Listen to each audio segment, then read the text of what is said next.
this place where Alyssa rests? The problem at MSD is that... So we're here to talk about gun violence, right? Right. I would say that you should direct your anger at the local, state, and federal law enforcement. It's possible if you have the conversation to find the common ground.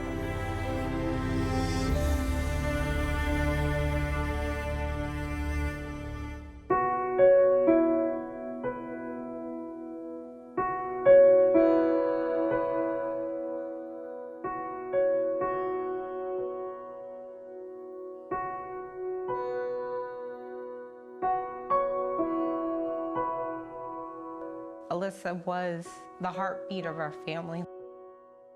She had so much zest for life, so much spunk. She kept us all on our toes. Her soccer skills were outstanding. So the next step for Alyssa was to play in college and to get a soccer scholarship. Actually, the day before she died, on February 13th, she played in her last competitive soccer game. And she was phenomenal. Every single thing that she did during that game was incredible. Her passes were on, her heading was on, her shooting was on, every single thing. She got into the car after the game, and I turned to Alyssa and I said, "Alyssa, you know you just played the best game of your life." And she was like, "Yeah, I know, Mom."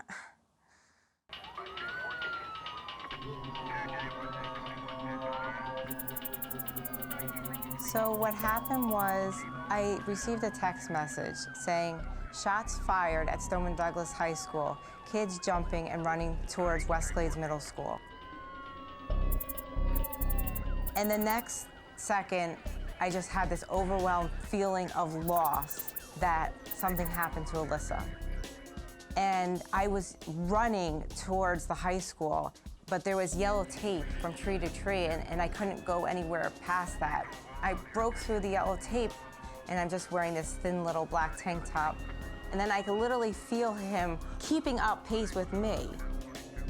The Marriott Command Center was the designated area where I would hear about what happened to Alyssa. So we went to the command center, and I was the first parent there. It wasn't even set up yet, because I was always one step ahead of all this, because Alyssa was with me. Alyssa was pushing me, telling me that she was hurt, and telling me she needed help. I was like, I need to get to Alyssa. I need to get to her. Finally, we were called to the room. So my husband and I, we go to this room and we sit down with the FBI, and they tell us, "We believe that Alyssa is dead." And as a mother, that's just not acceptable. You can't just tell me you believe.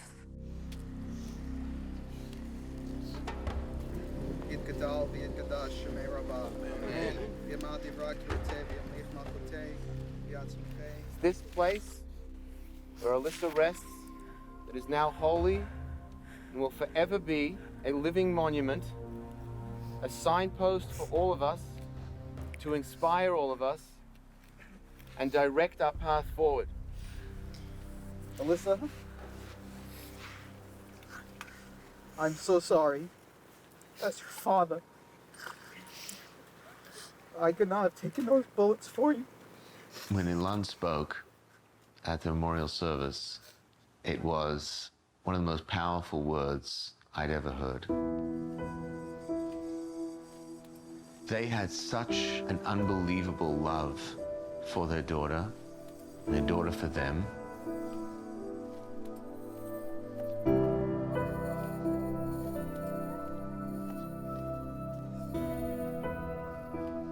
And the idea of sending out those butterflies at the memorial ceremony was so poignant, in as much as it spoke not only with regards to Alyssa still being with us, but now just in a different state, in a different form. Now she was almost like the butterfly with wings, like an angel flying above us. But it also was a powerful lesson and testament to us of what we are capable of achieving in our lifetimes.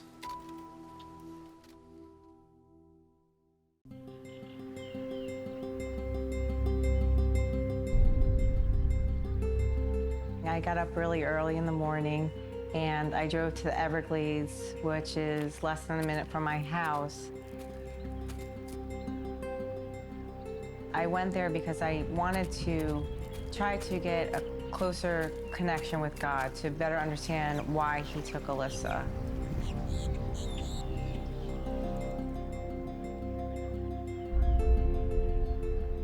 And I sat down and I looked up in the sky and asked God, why Alyssa? Why did you take Alyssa? The next day, I knew that I needed to have a voice to make change. My name is Lori Alhadeff, and as of a few minutes ago, I'm a candidate for the Broward County School Board District 4. I'm Lori Alhadeff. I want to ensure that the money that the school district spends gets utilized both properly and efficiently. When I do something, I go all out and I do it. There's no halfway in between. As I say in my campaign, I'm up to bat and I'm going to hit a home run.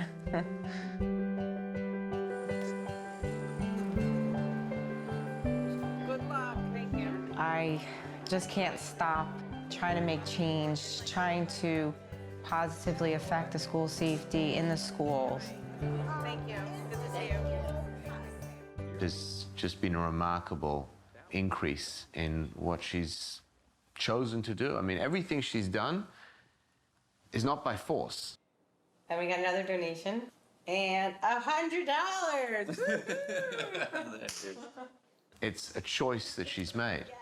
But every one of those choices is motivated, I believe, by her striving to live Alyssa's legacy the best way she can. What each school needs to do is come up with a game plan from security experts. Each school is going to be different. We're looking into different ballistic glass to be able to put in the doors in the schools. If there was ballistic glass in Alyssa's door, Alyssa would be alive today. So I do feel very strongly that the schools need to change that piece of glass and make it bulletproof. I will not stop talking. I am going to let my voice be my power. Absolutely, this is going to make change. There's going to be change in school safety. It's not going away. I lost a child, but if I can be strong enough to do these things, that other adults or children can see, well, look, if Lori Alhadeff can do it and she lost a child, I can be strong enough to do it too. I'm just a stay-at-home mom.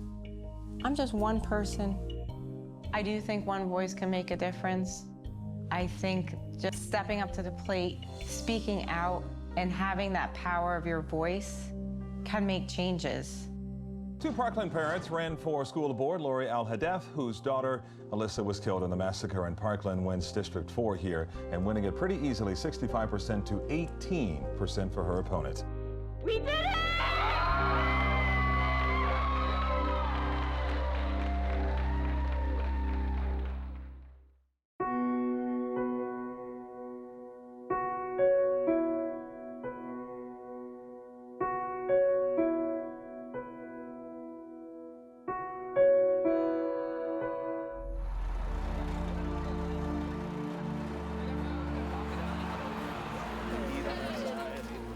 Hi, my name is Robert Shentrup, and I'm the older brother of Carmen Shentrup, one of the 17 victims of the Stoneman Douglas school shooting.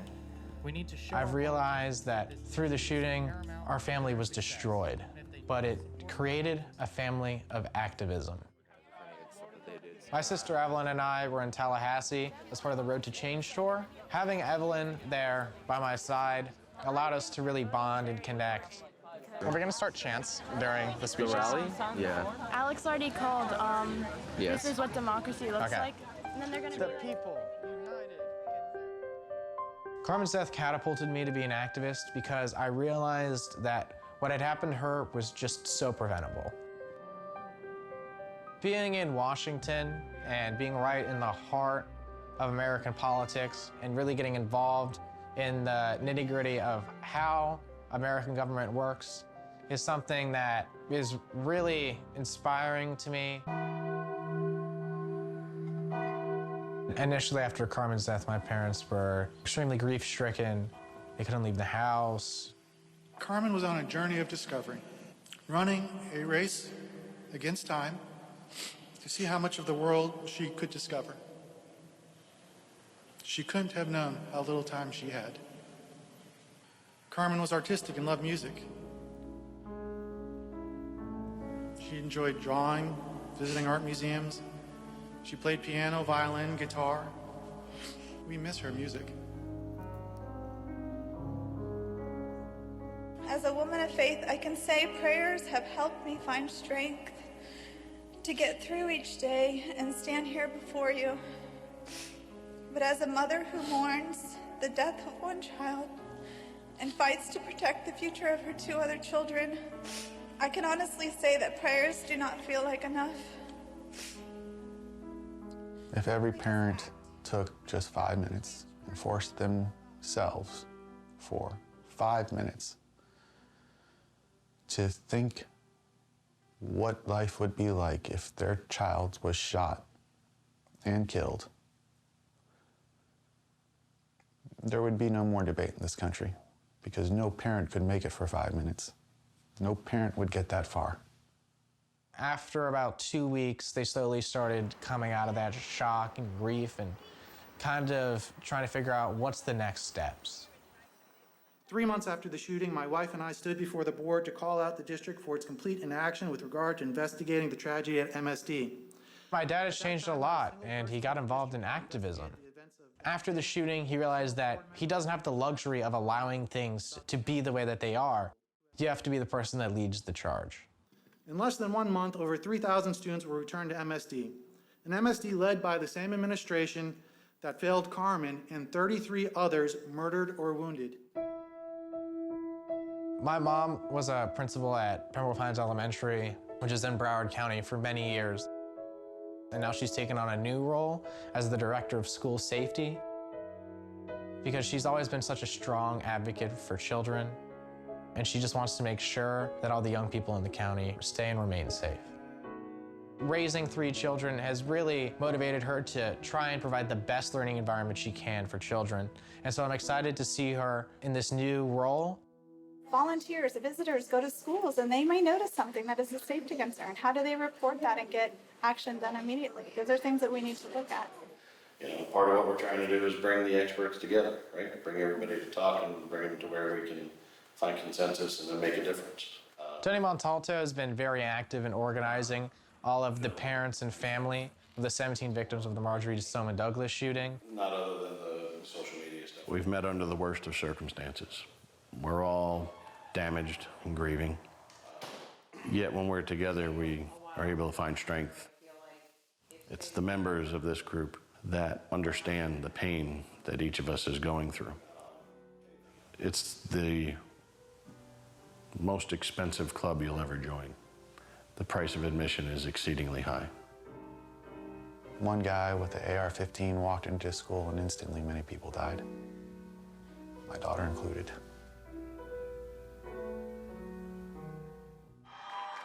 When people try to suppress your vote, and there are people who stand against you because you're too young, we say no more. It's been amazing to see the change that came out of the Marjory Stoneman Douglas school shooting at the march. Seeing my friends and my sister's friends come together to create a national movement and spark a conversation about gun violence prevention. 6 minutes and about 20 seconds. In a little over 6 minutes, 17 of our friends were taken from us, 15 were injured, and everyone, absolutely everyone, in the Douglas community was forever altered. And my friend Carmen would never complain to me about piano practice. When I heard MSA Carmen's name, it just sent a shockwave of emotion through my body because Joaquin Oliver would never play basketball with Sam. seeing one of Carmen's best friends up on that stage, Kara Lugren would never, Chris Hickson would never. talking about the tragedy. Marquin Duque Aguiano would never, Peter Wang. It was just a very emotionally powerful moment for me. Meadow Pollock would never. I think those 6.5 minutes of silence were extremely impactful because you could feel the awkwardness, the tension, how uncomfortable it was because no one had any idea what was going on. And that's a very similar feeling to what those kids must have felt that day at Marjory Stoneman Douglas. It was one of those moments that really made what happened very tangible and concrete. It gave me a lot of flashbacks of, you know, Emma and Carmen together at our house and going to the movies or another event or riding the bus back home. Happy birthday to you. My sister and Emma Gonzalez were really good friends. I remember back at Carmen's last birthday party, Emma had long brown hair. And compared to now with her head shaved, I honestly wouldn't have even recognized her.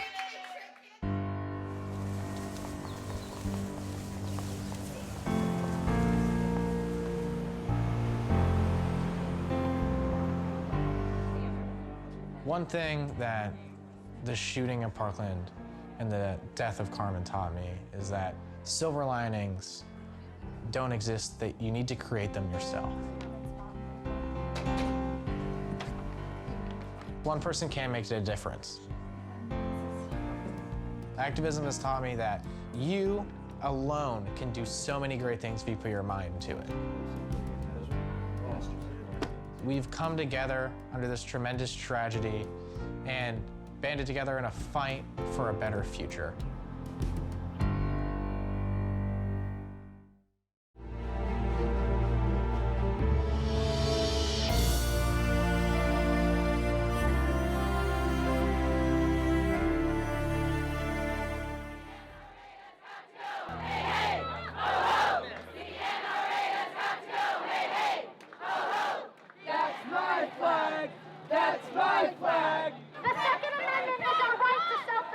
My daughter Jamie was shot with an AR-15 at school. I think the Parkland students are absolutely magnificent. They are getting voters out, younger voters, on a single issue. But someone who is taking medication for a mental illness should not be allowed to buy a firearm. There's kids out here that have lost somebody that they were close with due to gun violence, due to a gun like that. And you're out here in full force with it. Listen, it's your right. I get that. But to have the whole thing out and on display, I think that might just be a little excessive. That's all. I have that right as an American, and I have a right as a Virginian as well because I'm allowed to open carry in this state. You know, I'm a strong Second Amendment supporter. You know, based on where I'm from here in the 5th District, the Second Amendment is important now because we've had some very bad and awful emotional events that happen around the United States. But I believe that when these emotional and awful things happen, I think that reasonable discussion sort of goes out the window. The 5th District, it's as close as you can get to Montana and still be within 60 miles of the nation's capital. It stretches from North Carolina to west of Dulles International Airport in Washington, D.C. This district, being as rural as it is, people have guns. There's no doubt about it. The people locally in this district want to keep with tradition. They do like their guns. Okay, this is a 22. I use this basically for practice when I'm down here. This is a Glock 42, which I carry. I think that the NRA is a good organization. I have to go through 8 hours of training with them before I'm allowed to have my concealed carry. And without an organization such as the NRA that does these things, I think we'd be in a lot worse shape. The NRA has a big impact politically. They make a lot of legislators scared because of their ability to mobilize their voters, and they have an outsized impact because they are concentrated in certain parts of each state that ultimately can swing an election in favor of their particular candidate. Gun control is a big issue nationally. It's come up here in the 5th District of Virginia during the debates. We hosted one here in Little Washington, Virginia. What's missing under current law that you want to work for? I don't think right now, as far as the Second Amendment's concerned, there's anything missing under current law. You're satisfied I'm with satisfied. the federal thing? Yes, I am. Now, there has been a presence in Washington, particularly since the murders in Parkland, Florida, earlier this year, of people who are not satisfied with federal law. Well, this issue has changed dramatically this year. There are a lot of angry mothers out there, and they see their children having to go to school every day in fear. But I do see a demand from Democratic women that we must address these issues. And also being with the Parkland kids, you really feel the power of this whole new generation to lead us into better gun legislation. I think the reason why gun violence and gun legislation is very, very important is the demand from constituents. I hear it all the time. I've never seen it like this in Virginia, this demand for change in gun legislation. How in the world do you eat deer when it's full of AK-47 juice? Nobody shoots a deer with AK-47. Well, then why they use do they have them? AR-15s, they shoot them. Okay, you're right. Why do they have them? Home defense. Oh, you can do home defense with a .38. If we're talking about the seizure of firearms or the mass seizure of firearms, it's unnecessary, it's unconstitutional. We are here to call out every single politician, to force them into enacting this legislation, to addressing this legislation, to doing more than a simple Band-Aid on a broken bone. These Parkland students didn't ask to get involved. They were forced to get involved because of a life and death matter that they saw on the grounds of their school affecting their friends, their families, their community, and ultimately our country. If we move on, the NRA and those against us will win. Some of the political groups, and I'm not going to say who they are, feed on this kind of thing. They feed on fear. This is more than just and these children are right into that situation. For these kids going out, a lot of them don't know what they're there for. There was a reaction that law-abiding people throughout the country who are gun owners felt like this is some kind of orchestrated attack that special interests have set forth and carried through. Everybody's interest is not to have school shootings happen. And the only question is, how do you prevent them? That's what I'm getting at. And that's what I'm saying. So you have two opposing worldviews here. People who look at guns as safety, security, freedom. Other people who look at guns as palpable threats and something that makes them afraid and something that could potentially threaten their lives. How you reconcile those worldviews, that's very difficult. For a mental illness should not be allowed to buy a firearm. We have to find a way to listen to each other and come together.